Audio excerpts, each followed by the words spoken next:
너희의 하나님 여호와께서 너희에게 가르치라고 명하신 명령과 규례와 법도라. 너희가 건너가서 차지할 땅에서 행할 것이니 곧 너와 내 아들과 내 손자들이 평생 내 하나님 여호와를 경외하며 내가 너희에게 명한 그 모든 규례와 명령을 지키게 하기 위한 것이며 또 너희가 경작하게 하기 위한 것이다. 이스라엘아 듣고 삼가 그것을 행하라. 그리하면 내가 복을 받고 내 조상들의 하나님 여호와께서 내게 허락하신 같이 젖과 꿀이 흐르는 땅에서 내가 크게 번성하리라. 이스라엘아 들으라. 우리 하나님 여호와는 오직 유일한 여호와이시니 너는 마음을 다하고 뜻을 다하고 힘을 다하여 내 하나님 여호와를 사랑하라. 오늘 내가 내게 명하는 이 말씀을 너는 마음에 새기고 내 자녀에게 부지런히 가르치며 집에 앉았을 때에든지 길을 갈 때에든지 누워 있을 때에든지 일어날 때에든지 이 말씀을 강론할 것이며 너는 또 그것을 내 손목에 매어 기도를 삼으며 내 귀에 붙여 표로 삼고 함께 읽겠습니다. 또 내 집 문설주와 바깥문에 기록할지니라. 아멘. 기도하겠습니다. 할렐루야. 아멘. 그리스도 안에서 만나뵙게 되어서 감사합니다. 하나님께서 우리에게 새로운 5월을 허락하여 주셨습니다. 이 한 달이 여러분들의 가정마다 삶마다 그리고 자녀들의 인생이 온전히 하나님께서 기뻐하시는 그런 믿음이 든든히 세워지는 그런 가정이 되시길 주의 이름으로 축복합니다. 아멘. 그리고 또한 우리를 하나님께서 그리스도 안에서 한 가정으로 세우셨습니다. 성경을 보니까요, 사도 바울은 결혼을 했어요, 안 했어요? 결혼을 안 했죠. 네, 저만 알고 있는 사실인가요? 네, 사도 바울은 결혼을 안 했어요. 그런데 성경을 곰곰이 읽어보면 사도 바울이 디모데와 디도와 같은 사람들을, 제자들을 무엇이라고 표현해놓고 있냐면요, 내가 믿음 안에서 낳은 아들이다 라고 이렇게 표현해놓고 있어요. 우리가 육신으로 낳지 아니했을지라도 우리가 영적으로 낳은 자녀들이 있습니다. 그 자녀들이 여기에 있고 저쪽에 있어요. 여러분들, 우리가 그리스도 안에서 한 가족이고, 그리고 우리에게 맡겨주신 자녀의 이름을 기억하면서 우리가 서로 기도하면서 아름답게 우리가 세워져 갈 수 있는 우리 교회가 될 수 있도록, 가정이 될 수 있도록 여러분들 기도해 주시길 부탁드리겠습니다. 옆에 있는 분들과 인사 나누시겠는데요, 우리는 그리스도 안에서 한 가정입니다. 이렇게 인사 나눠보실까요? 시작. 우리는 그리스도 안에서 한 가정입니다. 아멘. 아멘. 오늘은 어린이 주일이어서 이 어린이 주일에 맞는 메시지를 함께 나누도록 하겠습니다. 오늘 말씀 제목이요, 삶으로 가르치는 것만 남는다 라는 제목인데 너무 좋은 제목인 것 같아요. 이 제목 가운데 모든 메시지가 다 담겨져 있습니다. 그리고 오늘 예배 드리시고 가실 때는 이 제목만 기억하시고 가시면 되겠습니다. 우리 제목 한번 입술을 열어서 한번 이야기해 보겠습니다. 시작. 삶으로 가르치는 것만 남는다. 제가 개인적으로 알고 있는 한 권사님이 계십니다. 평상시에는 이 권사님만 뵙다가 어느 날 이 권사님의 아들을 제가 본 적이 있어요. 그런데 저는 아들을 보는 순간 얼마나 웃었는지 모릅니다. 제가 왜 웃었게요? 네, 너무 똑같이 생긴 거예요. 네, 외모가 너무 똑같이 생긴 것입니다. 누가 목사님, 이 아이의 아빠가 이분입니다 라고 소개하지 않으셔도 보는 순간에 너는 누구의 아들이구나 생각할 정도로 너무 꽉 닮았더라고요. 그런데 외모는 하나님께서 주신 것이잖아요. 사람이 어떻게 할 수 있는 것이 아닌데, 이 아이를 보니까 외모뿐만이 아니라 걷는 걸음걸이까지 너무 똑같은 것이에요.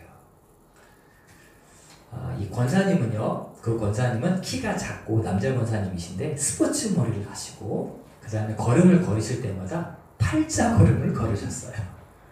그런데 이 아들을 보니까 아직 중학생이잖아요. 스포츠 머리에 작은 키에 팔자걸음을 하고 있는 것입니다. 제가 이 아이를 보면서 얼마나 웃었는지 몰라요. 그리고 자녀들을 보면서 어쩜 그렇게 부모님과 똑같이 닮나 이런 생각을 해보게 되었습니다. 아빠가 아이를 앞에 놓고 너 걸을 때는 꼭 팔자걸음을 걷도록 해라 라고 가르치지 않으셨을 거예요. 그럼에도 불구하고 이 아이가 아버지가 걷는 걸음과 똑같이 걸음을 걷고 있더라는 것입니다. 자녀들을 보면은요, 생김새뿐만 아니라 말하는 억양 그리고 성격까지 닮아요. 걸음걸이까지 닮고요. 심지어는 동생들을 혼내는 것도 어쩜 그렇게 아빠와 엄마가 동생들을 혼냈던 그 억양과 똑같이 혼내는지 모릅니다. 분명 부모님께서 가르쳐 주신 것은 아닐 테지만 그러나 자녀들은 부모님을 통해서 배웠습니다. 자녀에게 가장 영향력을 끼치는 사람이 누구일까 생각해보면 친구들도 자녀들에게 큰 영향력을 끼치게 되죠. 그런데 친구뿐만 아니라 선생님들도 좋은 스승을 만나면 많은 것을 좋은 것을 배우게 돼요. 그러나 자녀들에게 있어서 가장 많은 가르침을 주는 사람이 누구냐면 바로 부모님입니다. 부모님은 자녀들에게 정말 많은 것을 가르쳐주고 있어요. 의도했든지 의도하지 않았든지 자녀들에게 많은 가르침을 준다는 것입니다. 그래서 성경을 곰곰이 읽어보면요, 자녀들에게 가르치는 그 중심, 그 주체가 누구인지 정확하게 말씀하고 계시는데 그것은 바로 부모님이 자녀들의 신앙 교육을 책임지라고 성경에서 말씀하고 있어요. 왜냐하면 목사님이나 전도사님이나 아니면 선생님이 가르치는 것보다 부모님들이 가르치는 것이 자녀들에게 엄청난 영향력을 끼치기 때문입니다. 오늘 읽은 본문의 말씀 1절 말씀을 같이 한번 읽어보시겠습니다. 시작. 이는 곧 너희의 하나님 여호와께서 너희에게 가르치라고 명하신 명령과 규례와 법도가 너희가 건너가서 차지할 땅에서 행할 것이니. 아멘. 분명히 오늘 본문의 말씀을 보니까 너희에게 가르치라고 명하신 말씀이다 라고 되어져 있어요. 너희는 누구일까요? 아버지와 어머니 세대예요. 하나님의 명령과 규례와 법도를 가르쳐야 되는 사람이 누구냐면 부모님 세대라는 것입니다. 하나님의 말씀을 우리는 보통 자녀들이 어디에서 배우게 되죠? 교회에서 배우게 돼요. 누구에게 배우게 되죠? 목사님이나 전도사님을 통해서 배우게 됩니다. 그러나 성경은요, 일관되게 자녀의 믿음 교육, 자녀들의 말씀 교육의 중심은 가정 안에 있다라고 말씀하고 있다는 것을 우리가 꼭 기억해야 한다는 것이에요. 아버지와 어머니가 아이들에게 말씀 교육을 해야 된다는 것입니다. 유대인들에게 있어서 삶의 핵심 두 축이 있어요. 지금도 마찬가지입니다. 그것은 어디냐면 한 곳은 회당이고 두 번째는 가정입니다. 유대인들은 회당에 가서 하나님의 말씀을 들어요. 지금은 가정마다 성경이 있겠지만 그러나 예전에 성경이 쓰여졌던 이 신약 성경 시대 때는요, 성경은 어디에만 있었냐면 회당에만 있었습니다. 두루마리로 회당에 있었어요. 그래서 말씀을 읽으려면 어디에 갔어요? 회당으로 갔어요. 왜냐하면 말씀이 회당에만 있기 때문입니다.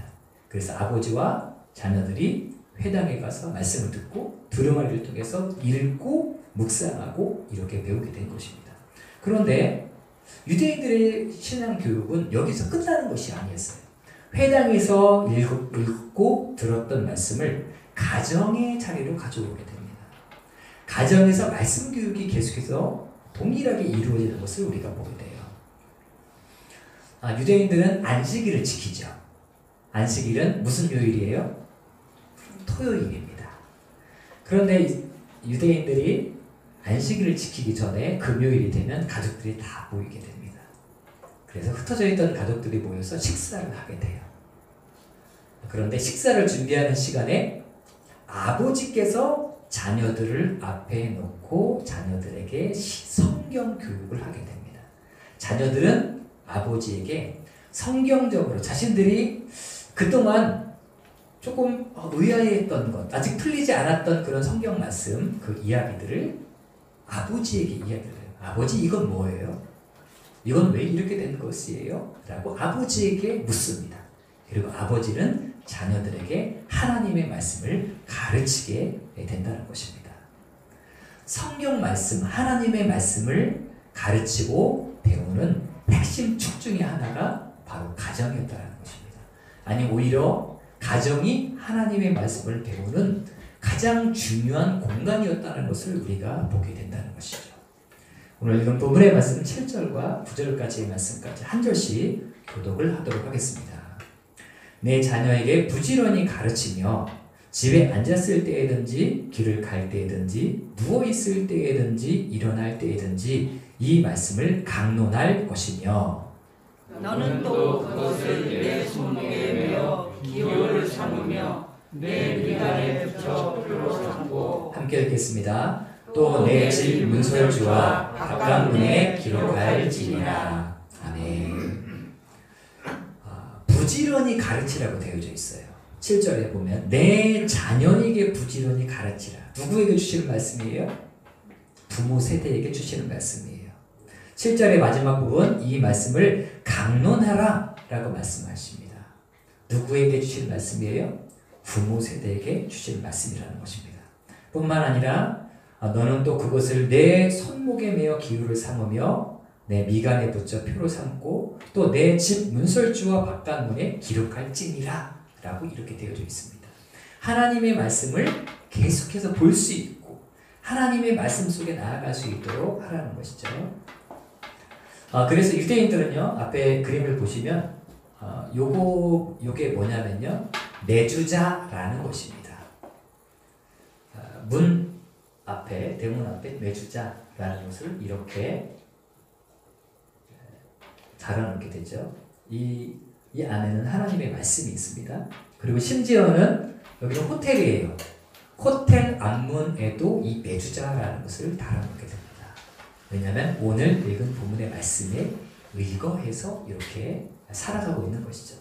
뿐만 아니라 가정에서는요, 이렇게 바로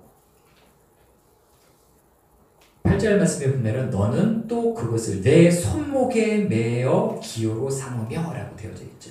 손목에 메고 있습니다. 그리고 내 미간에 붙여 표로 삼고 라고 되어져 있죠. 미간, 요것이죠. 보면은 이렇게 이것은 테필린이라고 이야기를 합니다. 이 테필린 안에 하나님의 말씀을 집어넣게 되는 것이죠. 우리 예전에 그 신앙생활 하실 때 가정마다 무엇이 많이 붙여져 있었어요? 말씀 액자가 많이 가정마다 많이 있었습니다. 그것은요, 오늘 읽은 본문 말씀과 연결되는 어떠한 일일 것이에요. 가정마다 신명기 말씀처럼 가정 안에 말씀을 붙여놓고 액자를 세워놓고 이렇게 있었습니다. 그런데 요즘에는 있어요, 없어요? 많이 없어요. 왜 없어요? 인테리어 때문에 없죠. 인테리어를 너무 예쁘게 해놓으셨어요. 그래서 하나님의 말씀을 걸어놓을 공간이 없는 것입니다. 여러분들 인테리어를 하실 때에는 하나님의 말씀을 걸어놓을 수 있는 공간을 마련하시고 하셨으면 좋겠어요. 왜냐하면 아이들이 오고 가는 순간에 하나님의 말씀을 계속해서 보기 때문입니다. 그리고 지나다니면서 본 그 말씀이 자녀들의 인생을 바꾸고 변화시켜요. 그래서 오늘 예배가 마치고 주중에 혹시 가정에 말씀 액자가 없으시다면 너무 큰 거 말고요, 인테리어에 맞는 액자를, 예쁜 액자를, 말씀 액자를 사서 아이들 방에 곳곳에 이렇게 세워놓으셨으면 좋겠습니다. 성경은 자녀의 말씀 교육의 중심에 가정이 있다라고 말씀을 하십니다. 교회에 있는 게 아니에요. 그런데 사실 제가 곰곰이 계산을 해봤습니다. 아이들이 하나님의 말씀을 주로 어디에서 듣지요? 우리 아이들은 교회에서 듣습니다. 그런데 아이들이 교회에 와서 하나님의 말씀을 듣는 시간을 계산해 보니까 일주일에 1시간이에요. 한 달에 4시간. 1년에 52주, 52시간. 플러스 저희 교회에서는 제자학교도 하죠. 제자학교. 플러스 여름 성경학교. 조금씩 보태면 제가 시간을 계산해 보았더니 1년 365일 중에서요. 교회에서 아이들이 말씀을 양육받는 시간은 3일밖에 되지 않아요. 그러면 362일은 가정이나 학교에서 보낸다는 것이에요. 그러니 교회에서 아이들에게 말씀을 양육하는 것은 한계가 있는 것입니다. 그래서 하나님께서 아이들의 다음 세대들의 말씀 양육을 가정에서 중심으로 진행하라고 말씀하신 것을 우리는 기억해야 한다는 것이죠. 우리 하나님께서 말씀 양육에 말씀을 가르치는 것에 중심을 아버지와 어머니에게 두셨는데, 그러나 말씀을 아이들에게 가르치기 전에 아버지와 어머니가 반드시 해야 되는 하나의 과정이 있습니다. 굉장히 중요한 과정이에요. 이것을 빠뜨리면 절대로 안 됩니다. 우리 6절의 말씀을 읽겠습니다. 자, 시작. 오늘 내가 내게 명하는 이 말씀을 너는 마음에 새기고. 아멘. 하나님의 말씀을 너는 마음에 새기라고 되어져 있어요. 너는 누구일까요? 부모 세대예요. 부모 세대가 하나님의 말씀을 자녀에게 가르칩니다.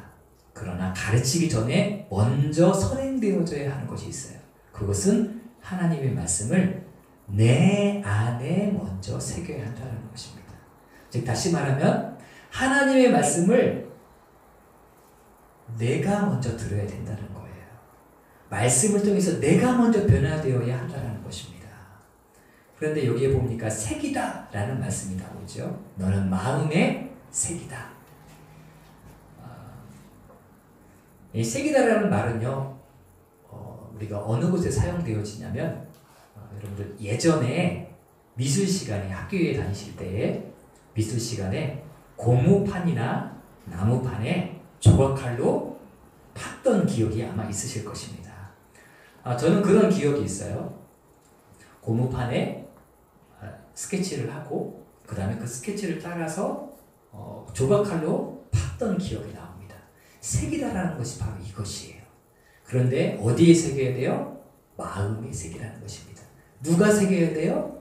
부모 세대가 먼저 하나님의 말씀을 자신의 마음 가운데 새기라는 것입니다. 한 번 새긴 말씀은 메워지나요? 안 메워지나요? 안 메워져요. 부모의 세대가 먼저 이렇게 살아가야 한다고 말씀을 하고 있는 것입니다. 7절 말씀도 같이 한번 읽어보시겠습니다. 시작. 내 자녀에게 부지런히 가르치며 집에 앉았을 때든지 길을 갈 때든지 누워있을 때든지 일어날 때든지 이 말씀을 강론할 것이며. 아멘. 7절의 시작은 이렇게 시작합니다. 내 자녀에게 부지런히 가르치라는 거예요. 그런데 여기서 말하는 부지런히 가르친다라는 말은요, 열심히 가르치라는 말뿐만 아니라 말씀에 의미하는 바를 예리하게 파악하고 그 다음에 가르치라라는 말씀이 담겨져 있습니다. 성경에서 무엇을 이야기하는지 정확하고 예리하게 아버지와 어머니가 먼저 알아야 한다는 것이에요. 할머니와 할아버지가 먼저 알아야 한다는 것입니다. 그리고 7절의 마지막에 이 말씀을 강론할 것이며 라는 단어가 나오고 있습니다. 말씀이 강론하다라는 말은요, 큰 강의실이나 교회 안에서 강의를 한다는 뜻을 이야기하는 것이 아니에요. 이것은 일상생활의 대화를 통해서 하나님의 말씀을 자연스럽게 전달하라는 뜻이 담겨져 있습니다. 그러니까 연례 행사로 제자학교, 여름 성경학교 아니면 교회에 일주일에 한 번 와서 말씀 들을 때, 자 지금 말씀 듣는 시간이야. 자 성경 펴. 이 말씀은 이런 뜻이야 라는 것을 뜻하는 것이 아니라 삶 속에서 내가 만난 하나님의 말씀을 자녀들에게 생활 속에서 자연스럽게 전달을 해주어야 한다는 것입니다. 8절 말씀도 같이 읽어보시겠습니다. 시작. 너는 또 그것을 내 손목에 매어 기호를 삼으며 내 미간에 붙여 표로 삼고. 아멘. 손목에 매어 기호를 삼고 미간에 붙여 표를 삼아야 하는 사람들은 누구예요? 너는 이라고 되어져 있죠. 너 부모 세대인 것입니다. 먼저 부모의 세대가 하나님의 말씀을 내 손목에 메워야 돼요. 내 미간에 붙여야 돼요. 날마다 하나님의 말씀 앞에 부모의 세대가 날마다 살아가야 돼요. 그런 이후에 가르치라고 말씀하고 있는 것입니다. 여러분들, 내가 변해야 자녀들이 변합니다. 내가 변해야 가정이 변해요. 내가 변해야 남편이 변하고, 내가 변해야 아내가 변해요. 내가 변하지 않으면 절대로 그 누구도 변하지 않습니다. 그렇기 때문에 하나님께서 말씀을 먼저 들어야 되는 사람이 누구냐? 부모의 세대라고 말씀하고 있는 것이에요. 부모의 세대가 먼저 하나님의 말씀을 듣고 자신의 삶이 변화되고 변화된 삶으로 자녀들을 가르쳐야 한다라고 말씀하고 있는 것이죠. 저는 오늘 말씀의 제목을 삶으로 가르치는 것만 남는다라고 이렇게 지었습니다. 왜냐하면 부모님이 입으로 가르치는 것은 한계가 있어요. 아이들은요, 입으로 가르치는 말이 아닌 삶으로 가르치는 그 말씀에 엄청난 영향을 받기 때문인 것입니다. 그래서 삶으로 가르치도록 노력을 해야 돼요. 가르치기 전에 먼저 하나님의 말씀이 내 삶에 부딪혀야 한다는 것입니다. 예레미야 9장 13절에서 14절까지의 말씀을 13절은 제가 14절은 여러분들이 읽어보시겠습니다. 여호와께서 말씀하시되 이는 그들이 내가 그들의 앞에 세운 나의 율법을 버리고 내 목소리를 순종하지 아니하며 그대로 행하지 아니하고 그 마음의 완악함을 따라 그 조상들이 자기에게 가르친 바알들을 따랐습니다. 아멘. 이 말씀은 하나님께서 유대 백성들에게 주신 말씀입니다. 너희들 이제 곧 멸망하게 될 것이다 라는 말씀을 하시면서 이 말씀을 주신 거예요. 그때 하나님의 백성이었던 유다 백성들이 멸망할 수 없는 이유를 정확하게 말씀해 주세요. 13절 나의 율법을 버리고 내 목소리를 순종하지 아니하며 그대로 행하지 아니했기 때문에 너희들은 멸망하게 될 것이다 라고 말씀을 하고 있어요. 그런데 여기서 우리들이 눈여겨보아야 할 한 부분이 있는데 그것은 14절 말씀입니다. 그 마음의 완악함을 따라 그 조상들이 자기에게 가르친 바알들을 따랐습니다 라고 되어져 있어요. 조상들이 자기에게 가르친 바알들을 따랐다라는 거예요. 여러분들, 바알은 이스라엘 백성들이 섬기고 있었던 그 우상은 아니었습니다. 하나님의 백성이었던 유다 백성들은 누구를 예배했어요? 평상시에? 하나님을 예배했어요.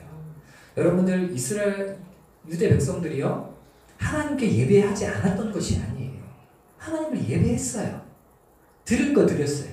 11조도 드리고 감사 예물도 드리고 믿음의 행위는 다 보였습니다. 그러나 그의 삶 속에 하나님을 예배하는 것 플러스 뭐가 있었어요? 바알을 음란하게 섬기는 것이 있었던 것이에요. 이스라엘 백성들은 자신들의 자녀들에게 얘들아, 오늘부터 우리의 가문은 바알을 섬기겠다 라고 가르치지 않았습니다. 부모 세대는 여전히 하나님을 예배하고 있었어요. 하지만 자녀들은 하나님을 예배하는 삶으로 살아가지 않은 것입니다. 왜냐하면 부모의 세대가 바알들을 섬기면서 살았기 때문입니다. 부모의 세대가 살아갔던 그 삶을 그대로 본받고 따라갔던 것이에요. 예레미야의 말씀을 들었던 이스라엘 백성들, 그 백성들과 전혀 다르게 살았던 한 사람이 있습니다. 그 사람은 바로 솔로몬이에요. 솔로몬이 아버지 다윗을 이어서 왕이 되죠. 솔로몬 하면 생각나는 것이 무엇이 있어요? 솔로몬, 지혜 생각나죠? 또 솔로몬 하면 또 뭐가 생각나요? 또 한 가지. 네. 솔로몬 하면 또 한 가지 생각나는 것이 있는데요. 일천번제가 생각이 납니다. 그래서 교회에서 1000번째로 하나님 앞에 예물을 드리시는 분도 있어요. 1000번째의 그 믿음은요, 엄청난 믿음입니다. 그런데 그 믿음은 과연 어디에서부터 왔을까요? 저는 사실 1000번째의 그 믿음이 솔로몬 안에서 나온 줄 알았어요. 그런데 성경을 곰곰이 읽다 보니까 1000번째의 믿음은 솔로몬에게서 나온 것이 아니라 자신의 아버지였던 다윗과 믿음의 선진들을 통해서 나온 것임을 제가 발견하게 되었습니다. 역대상 29장 20절에서 21절까지의 말씀인데요. 20절은 제가, 21절은 여러분들이 읽어보시도록 하겠습니다. 다윗이 온 회중에게 이르되 너희는 너희 하나님 여호와를 송축하라 하매 회중이 그의 조상들의 하나님 여호와를 송축하고 머리를 숙여 여호와와 왕에게 절하고 이튿날 여호와께 제사를 드리고 또 여호와께 번제를 드리니 수송아지가 1000마리요 순양이 1000마리요 어린 양이 1000마리요 또 그 전제라 온 이스라엘을 위하여 풍성한 제물을 드리고. 아멘. 다윗과 이스라엘 백성들이 하나님의 성전을 건축하는 준비할 때에 예배를 드리게 됩니다. 그런데 예배를 드리면서 수송아지가 1000마리, 순양이 1000마리, 어린 양이 1000마리 합하면 얼마예요? 3000마리의 번제를 드렸던 거예요. 솔로몬은 이 광경을 분명히 보았습니다. 아버지와 믿음의 선진들의 3000번째 예배의 모습을 보고 솔로몬은 1000번째 예배를 드릴 수 있는 신앙이 생겨나게 된 거예요. 미국의 철학계와 교육에 엄청난 영향을 끼친 존 듀이라는 사람이 있습니다. 이 사람은요, 하나님 나라의 입장에서 보면 무서운 악을 행했던 사람이에요. 존 듀이는 무신론자였습니다. 미국의 인본주의 연합회를 창설하였고 그리고 초대 회장을 지냈습니다. 그는 어디에나 하나님은 존재하지 않으며 영혼도 존재하지 않는다 라고 말을 했습니다. 그는 진화론을 전파하는 사람이었어요. 그리고 그는 공산주의자들에게 지대한 영향을 주었던 사람입니다. 그래서 소련 정부로부터 후일에 사회주의 훈장을 받을 정도의 그런 사람이었습니다. 그런데 가슴 아픈 부분이 한 가지가 있습니다. 존 듀이는 진화론자였고 공산주의자였고 하나님께서 기뻐하지 않는 삶을 살았어요. 그런데 굉장히 우리 신앙인으로서의 가슴 아픈 부분은 무엇이냐면 그의 부모님은 열심히 있는 그리스도인이었다는 것입니다. 교회를 열심히 다녔어요. 그들은요, 아들 존 듀이에게 철저한 신앙교육을 시켰다라고 해요. 그런데 문제는 부모가 율법주의 안에 살았다는 것입니다. 교회에서의 삶과 세상적인 삶과 가정의 삶이 달랐다는 것이에요. 존 듀이의 부모님은 아이에게 엄격한 신앙교육을 시켰지만 그러면서도 동시에 가난한 동네 아이들과 어울리지 말라고 가르쳤다는 것입니다. 아들이 저녁에 밖에 있다가 들어오면 어디에서 무엇을 했는지 어떤 친구를 만났는지 꼬치꼬치 캐물었다는 것입니다. 교회에서의 삶은 신실한 그리스도인이에요. 그러나 가정에서 아이에게 가르칠 때는 그의 부모님들은 그리스도인이 아니었습니다. 그래서 존 듀이와 같은 무서운 사람이 이 땅 가운데 생겨나게 된 것이죠. 여러분들 강돈욱이라는 사람을 그 이름을 들어본 적이 있으신지 모르겠어요. 강돈욱은요 교육가였습니다. 그리고 믿음 좋은 교회의 장로님이셨어요. 그에게는 강반석이라는 딸이 하나가 있었습니다. 강돈욱은 딸에게 반석이라는 든든한 이름을 지어주었고 평생 신앙생활을 잘할 수 있도록 그 종교성도 가르쳐 주었습니다. 강반석은 자라나서 같은 동네에 있는 한 사람 총각을 만나서 결혼하게 됩니다. 믿음 있는 총각이었어요. 그 총각의 이름은 김형직이라는 총각이었습니다. 강반석과 김형직은 결혼하여서 교회를 열심히 다녔어요. 그리고 아들 하나를 낳게 되는데 그 아들의 이름을 김성주라고 지어주게 됩니다. 김형직과 강반석은 자신의 아들에게 유전적인 풍치에 좋은 유전적인 모습을, 외모를 유산으로 주었고요. 똑똑한 머리, 그리고 카리스마 있는 리더십을 가르쳐 주었습니다.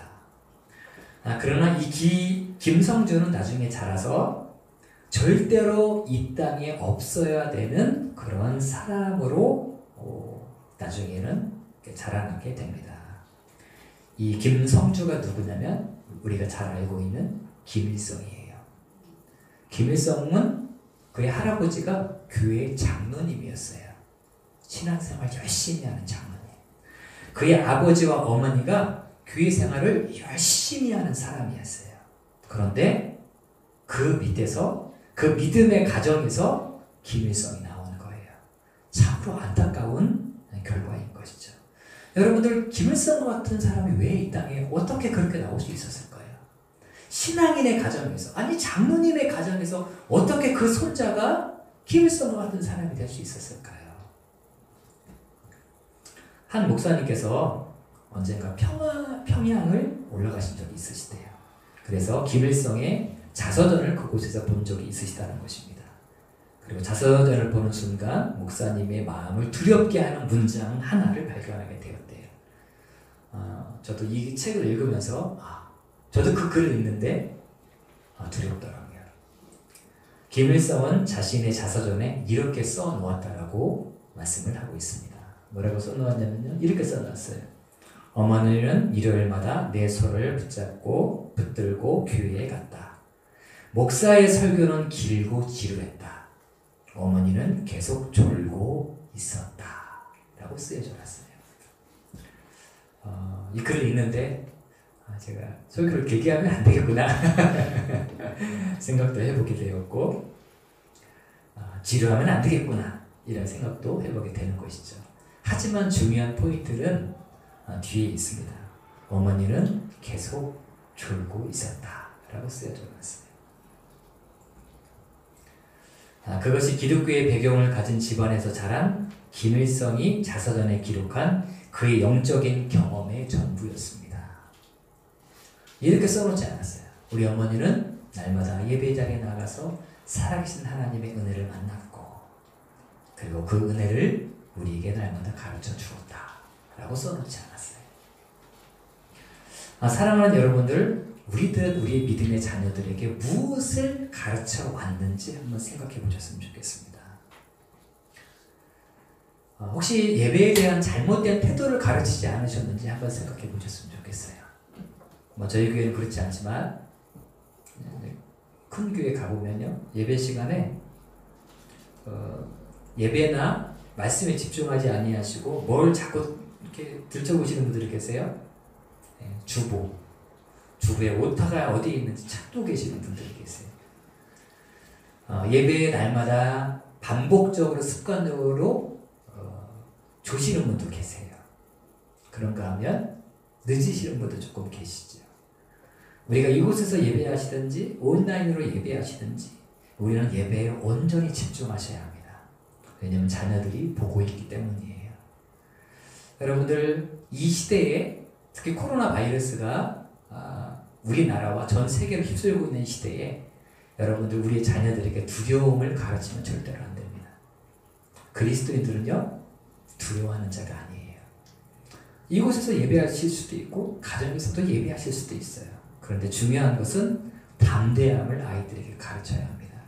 우리 아이들이 살아가야 되는 세상은요, 지금보다 훨씬 더 위험한 세상일 수 있다고 생각이 듭니다. 코로나 바이러스가 이번 한 번만 끝나지 않을 거라는 생각이 들어요. 어쩌면 이 코로나 바이러스보다 더 지독한 녀석들이 우리 아이들이 살아가는 세상 가운데 나타날 수도 있습니다. 그때 어떻게 살아가야 될까요? 할머니, 할아버지, 아버지, 어머니, 우리 교회 성도들이 가능하셨던 그 반응을 아이들이 그대로 볼 것입니다. 그리고 그대로 살아갈 거예요. 우리가 두려움에 떨고 있다면 아이들은요, 우리가 떠난 세상 속에서 아이들은 동일하게 두려움에 떨고 살 것입니다. 그렇기 때문에 우리는 아이들에게 담대함을 가르쳐야 돼요. 내가 담대하지 아니하면 아이들은 절대로 담대할 수가 없습니다. 뿐만 아니라 여러분들 이 세상 가운데 성공이 제일이고 돈이 최고인 것을 여러분들 혹시 가르치고 있지 않으십니까? 너 나중에 잘 돼야 돼. 좋은 대학 가야 돼. 좋은 직장에 가야 돼. 그래야 성공하는 거야. 혹시 이렇게 가르치고 있으시진 않으신지 모르시겠어요. 입을 열 때마다 혹시 남을 험담하는 것을 가르치는 것이 아닌지 모르겠습니다. 교회에서는 보통 남을 험담하는 이야기는 보통 안 하세요. 거룩한 것이잖아요. 근데 집에 가셔서 그리고 친구를 만나실 때 자녀들과 함께 지낼 때 우리가 입술을 열어서 내뱉는 말이 무엇인지 잘 생각해 보셨으면 좋겠어요. 아이들은 분명히 그 말을 듣고 배워갈 것입니다. 여러분들, 우리는 무엇을 가르쳤는지 한번 생각해 보셨으면 좋겠고 우리가 무엇을 가르쳐야 되는지 우리가 다시 한번 생각해 보셨으면 좋겠어요. 오늘 우리가 찬양을 하게 될 텐데요. 이 찬양의 고백이 너무 좋습니다. 왜냐하면 이 찬양은요, 어머니가 믿음 안에 살아갔어요. 어머니가 믿음 안에 살았는데 그 어머니가 살았던 그 믿음을 기억하면서 나도 그렇게 살아가겠습니다 라고 고백하는 자녀의 고백이 바로 오늘 우리가 이 시간에 찬양하고자 하는 이 찬양입니다. 찬송가 199장, 우리가 서두에 불렀던 찬양인데요. 이 찬양은 자녀가 부모 세대를 보고 배운 것을 고백하는 찬양이 이 찬양인 것입니다. 우리 이 찬양하시고 우리가 함께 기도하게 될 텐데요. 두 가지 위해서 기도했으면 좋겠습니다. 첫 번째는 하나님의 말씀이 먼저 제 마음속에 새겨지게 해주시옵소서. 하나님의 말씀으로 제가 먼저 바뀌고 변화되게 해주시옵소서. 그리고 바뀌고 변화된 이 마음으로 자녀들을 가르치게 하시고 가르친 이 자녀들이 존 듀이나 김일성과 같은 인생을 살아가는 것이 아니라 예레미야나 느헤미야나 다윗이나 에스더와 같은 믿음으로 세상을 치유하고 회복시키는 일에 쓰임받을 수 있도록 우리의 자녀들을 붙잡아달라고 이 두 가지의 기도의 제목을 가지고 이 찬양을 하신 다음에 통성으로 함께 기도하도록 하겠습니다.